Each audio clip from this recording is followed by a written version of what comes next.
Welcome to the Finding the Magic podcast, where books come alive. I'm Tricia Copeland, a fiction author and host of this show. If you love books, finding great reads, and hearing about the story behind the story directly from the authors, this is the place for you. Whether you like fantasy, science fiction, dystopian, or romance titles, I think you'll find something to love in my playlist. Listen in to discover something magical about a book or two today.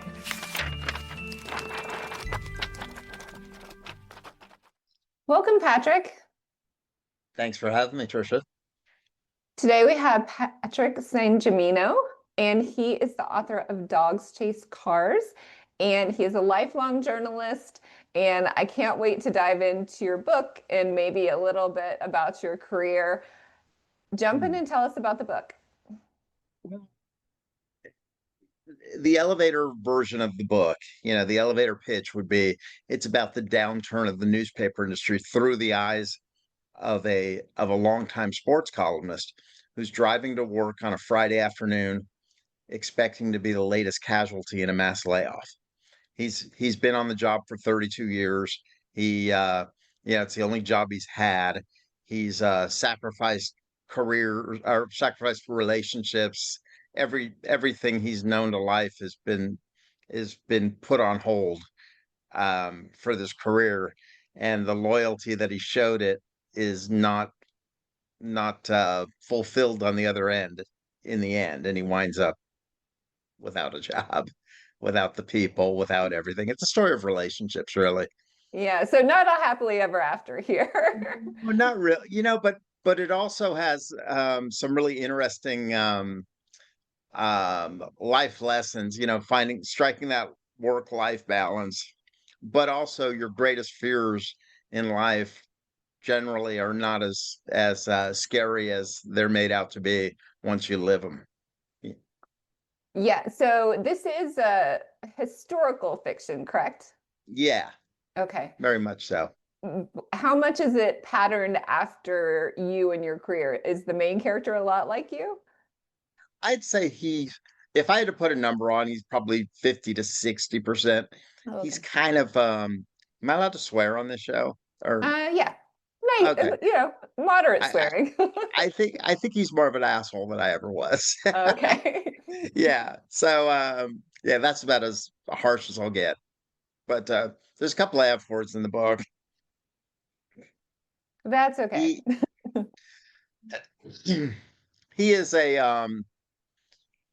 he's an interesting character. He's a very flawed man. But he's a very good writer, and he's very passionate about what he does.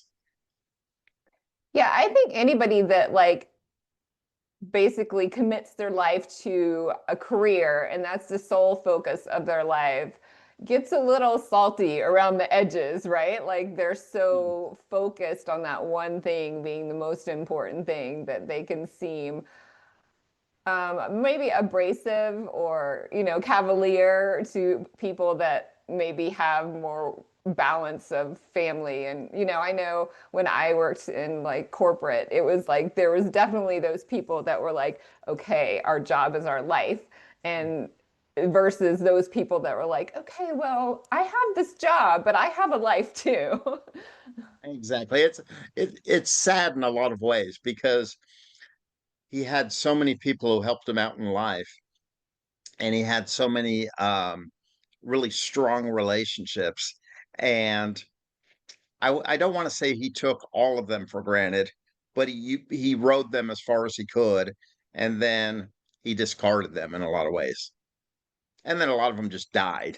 So the natural Sounds a attrition, I little bit guess. Shakespearean to me, like the Shakespearean tragedy where you're can be your own worst enemy. Yeah, I think that's human nature, isn't it? Right, I yeah. mean, we self-sabotage all the time.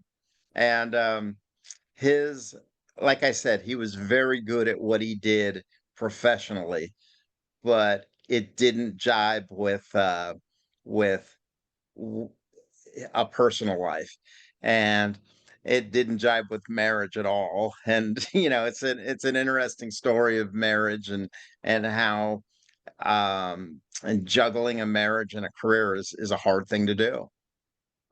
It definitely is. And especially I can imagine in that industry where, you have a deadline and you Yes, don't know when things are going to happen, right? And so when right. something happens, then you have to write it. You have to get something in about it.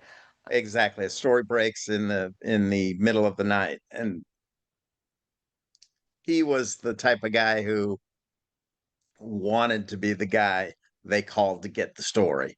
He had all the connections and he didn't want somebody else doing it, which was one of his flaws too. It was one of his strengths and one of his flaws.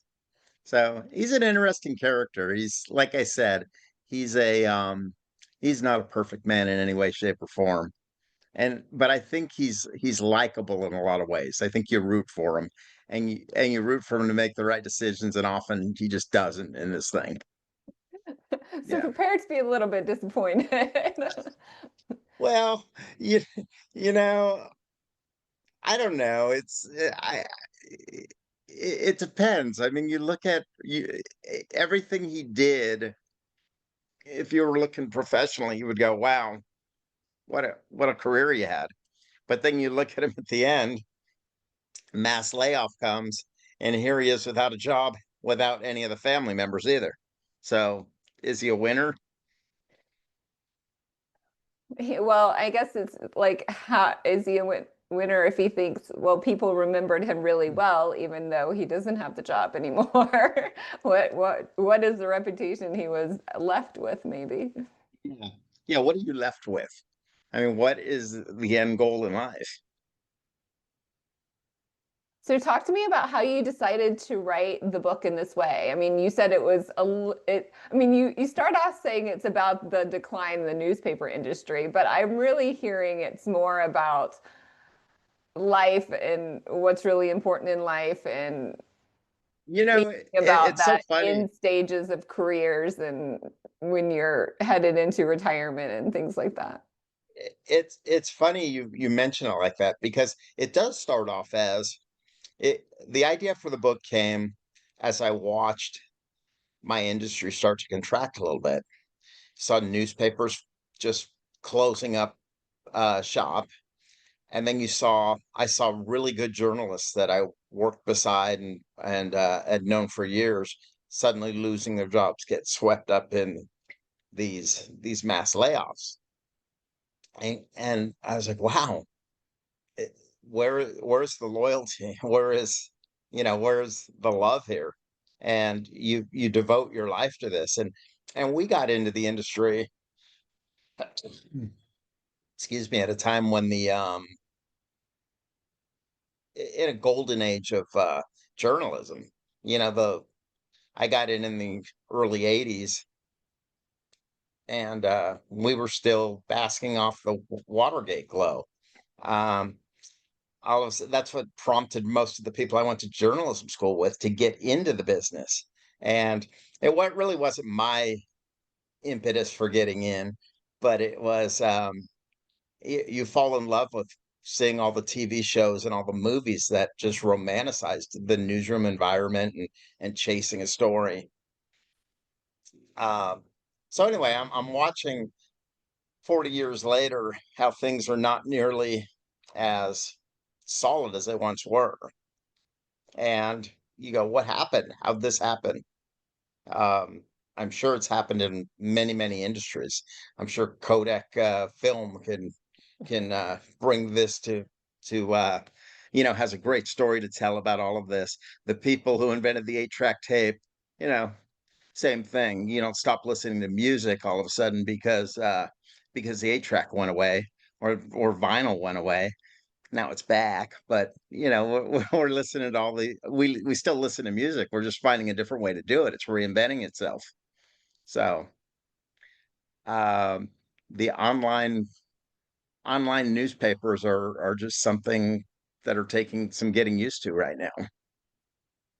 Yeah, because I can remember as a kid, I mean, every Sunday I would sit on my dad's lap when we would read the comics and he Yep. would, I didn't read everything in the paper, obviously, when I was little, but my parents would read the Sunday paper. That was sort of their ritual.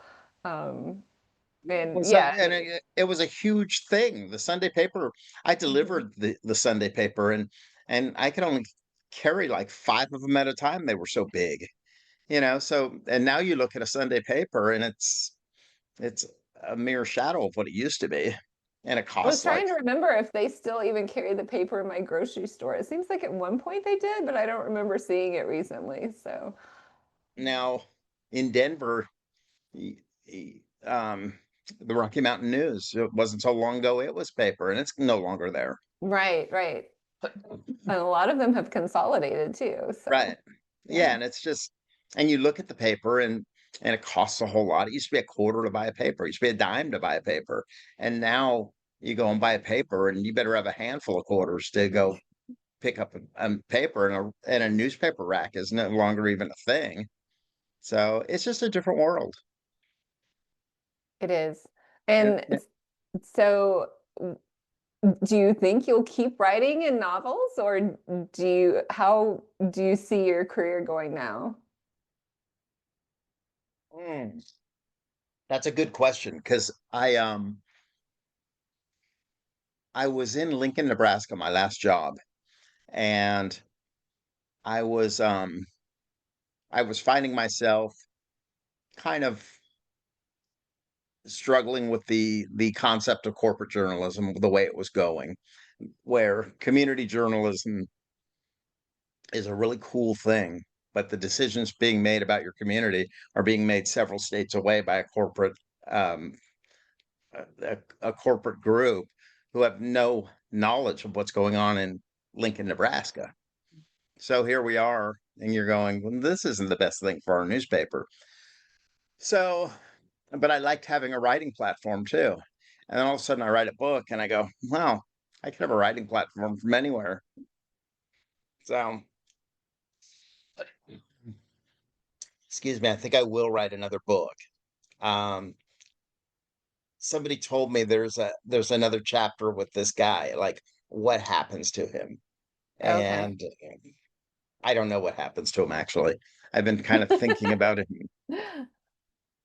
I always said there's a line in the end of the group at in the end of the book where he wanted to be um a guy who um chalked the little league diamond and dragged the infield and mowed the grass Oh, and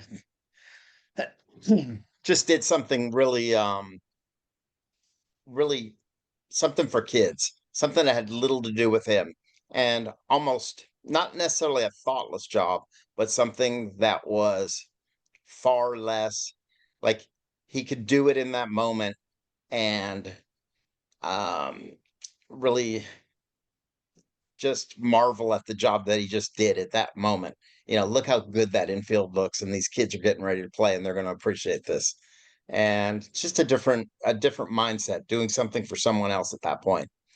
okay. Um, so I don't know if that's where his life ends up or whatever. I don't know, but Right, because you said, I think we were talking beforehand, you said the book takes place it's just the whole book is one day, right? yeah, it takes place over a single day, but it Right. flashes back to all these moments, and it flashes back to people, mostly the people Okay. are what resonate mostly with it. But the sports stories kind of make it interesting. I know you're not a sports fan, like a crazy one, but you would recognize some of the names in there too. And you go, wow, it's kind of a funny story. Um, one of the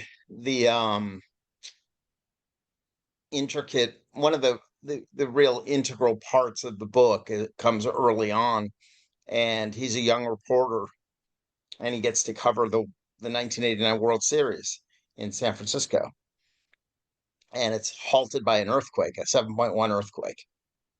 And you don't look old enough to have been alive at that point, but I don't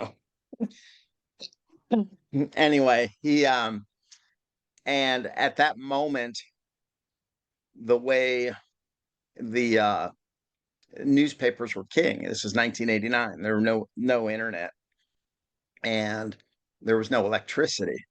So what came out in the newspaper each day Okay, I get it. Yeah. Because was of the just so, earthquake, there was no electricity and no, right? yeah, there was Right. no, yeah, the electricity had been I'm knocked like, out. There were wait, I fires was everywhere. alive in 1989. I was in college, actually. And there was definitely internet. I mean, we didn't have it in every room, I don't think everybody had it, but yeah. You didn't have internet in 1989, did you? Well, there was internet. You could get on the internet, I thought. Really? 1989? I thought so. I mean, there were definitely, I thought you could. I mean, we couldn't, like everybody couldn't, but like some people were, I We thought. need to look this up. When did Maybe, Al Gore yeah, invent that maybe thing? I could be wrong about that. Yeah. Because there were Bec- definitely computers and they would have yeah, had there to was be connected by, maybe they were just connected by servers and there was. yeah, I think that's all we did was like we had these really lousy computers and they were like the size of a TV dinner. Yeah. They were just really weird looking things and you had these like you could see 8 lines at a time and that's what we wrote our stories on. Right. Okay. And Oh yeah, I had one of those. I had one of those. It was like a typewriter that saved like 80 characters or something. yes, exactly. They were junk. That was journalism back then.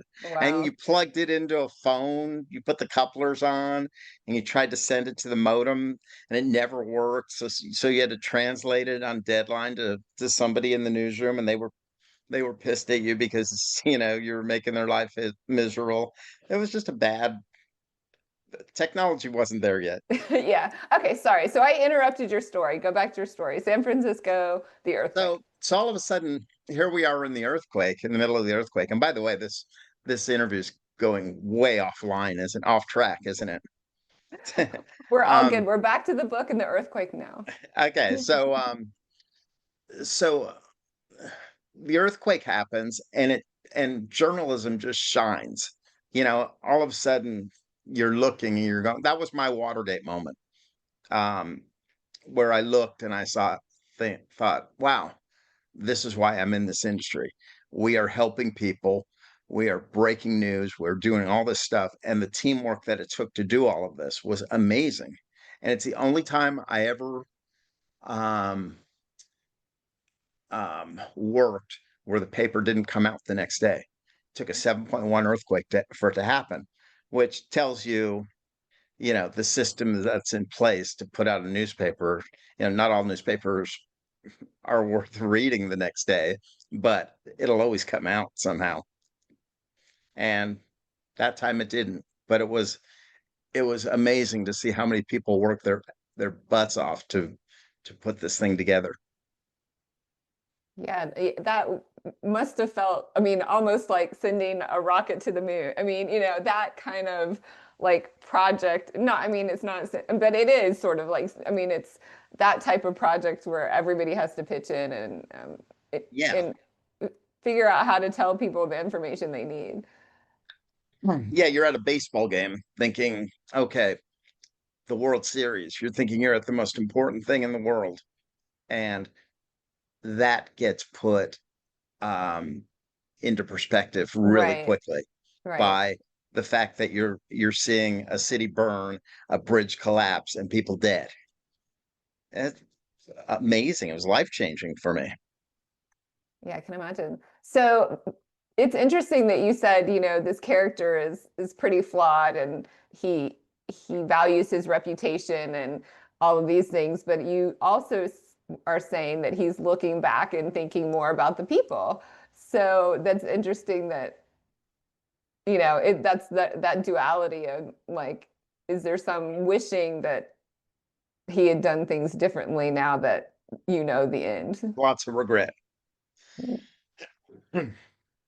He had a relationship with his father that he never appreciated till his father was gone. But his father was just this old blue collar Italian man who just always said the right thing and worked his butt off and he came to realize it after his father died, which is sad that you don't realize this until it's too late. Right. Yeah.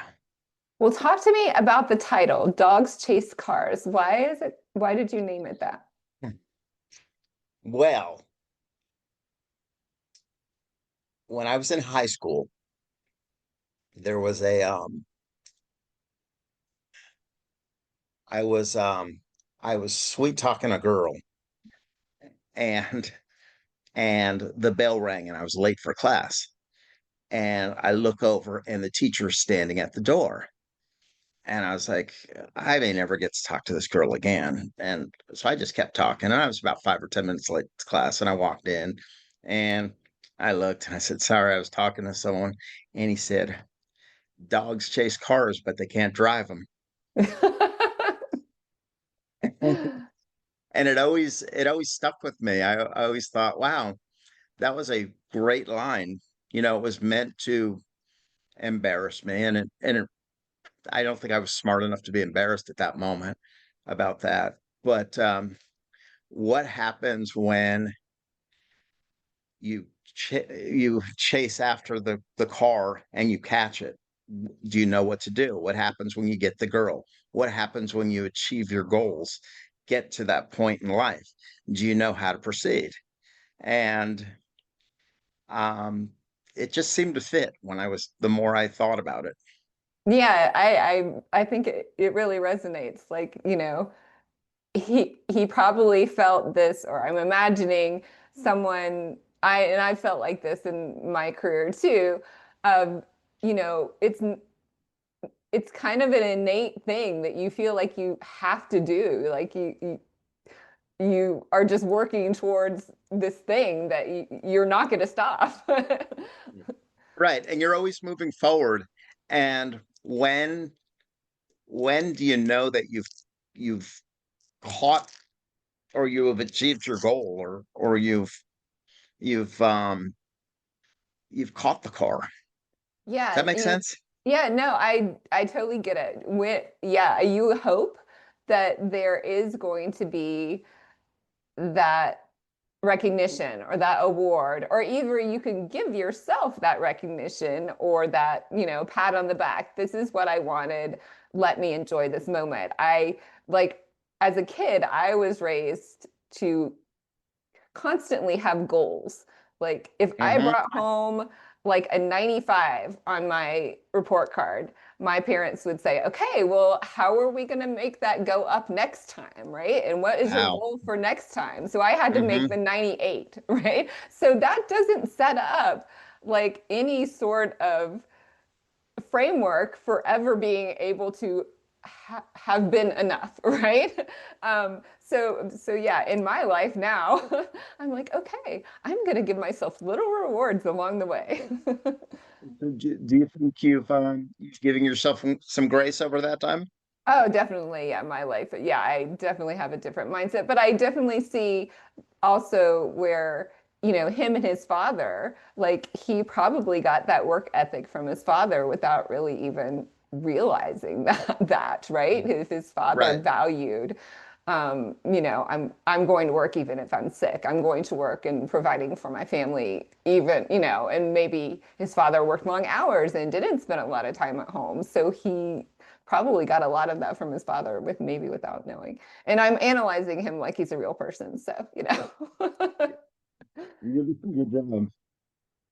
Like I said, kind of a flawed guy, but he's lovable and deplorable at the same time. I mean, there's some things he does where you go, "What are you doing?"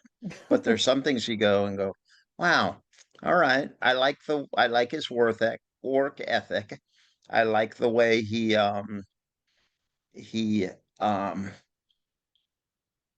was very coachable early on. He was a sponge, and he found some really good mentors in life, and and that's another part of it is I think God puts people in your path over the course of your life to um to deliver a message or to walk with you on this path for a while for whatever reason. And that is a recurring theme throughout the book. It's how we get to where we get in life. And you figure out what that message of this person's going to give you. It might be for 5 minutes and it might be meant to be a lifetime with that person. And it doesn't always work out that way. You have free will to choose a different path if you choose to. And those are the mistakes we make in life. Well, this sounds like an amazing book, and I'm so I excited. don't know about that, but it's I think it's interesting. I think it's an interesting read. There's a lot of there's a lot to pull from this guy. He's an onion. Well, if So he's an onion, he has many more layers than I think you can write that next novel, right? we'll see.